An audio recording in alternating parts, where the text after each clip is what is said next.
अगर आप भी चाहते हैं बिट्टू मलंगिया इंटरटेनमेंट का ऑडियो वीडियो सबसे पहले आप तक पहुंचे, तो लाल बटन को दबाकर चैनल को सब्सक्राइब करें और बेल आइकन दबाना ना भूलें।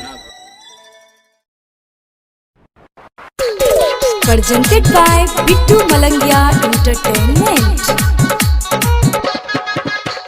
Recording by Samrat Ashok studio श्रीघराड़ी समस्तीपुर। बनारस से बचियली हा, बनारस से बचियली हा, यूपी बिहार में। बनारस से बचियली हा, यूपी बिहार में। और के सदा होई छौरी मार करा देली अपना उठाई के।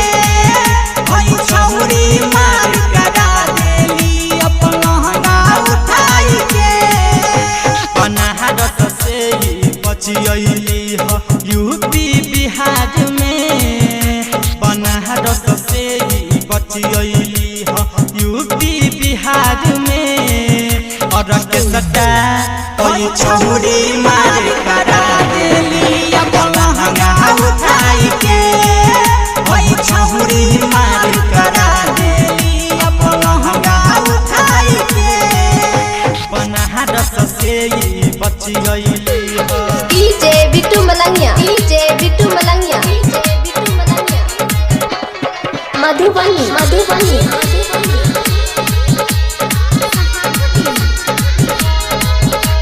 सोनीली अन जही समय कर लाग से कसी फिगर।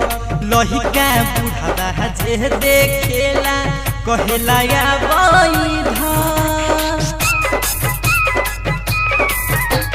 सोनीली अन जही समय कर लाग से कसी फिगर। लहिका बुढ़ावा जे देखेला कहेला या बैधा। सबके मन सन कह देली हा, सबके मन सन कह देली अपन जो बना दिखाई के। सबके मन सन कह देली अपन जो बना दिखाई के। और के सदा होई छौरी मार करा देली अपना उठाई के। होई छौरी मार करा देली अपना उठाई के। बनारस से बचियली हा।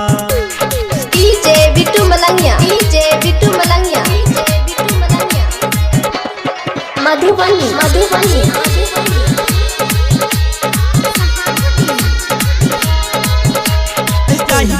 गुंजन मोहन से कहे माले लगे सुपर। पंकज दीवाना है कहमर धके चढ़ जाई तोरा ऊपर। रही तोड़ गुंजन मोहन से कहे माले लगे सुपर। पंकज दीवाना है कहमर धके चढ़ जाई तोरा ऊपर। अभिषेक कहे चुमा ले हम, अभिषेक कहे चुमा ले हम लमड़ी देखाई के। सरवन कहे चुमा ले हम लमड़ी देखाई के। और के सदा होई छौरी मार करा देली अपना उठाई के। होई छौरी मार करा देली अपना उठाई के। बनारस से बचियली हा।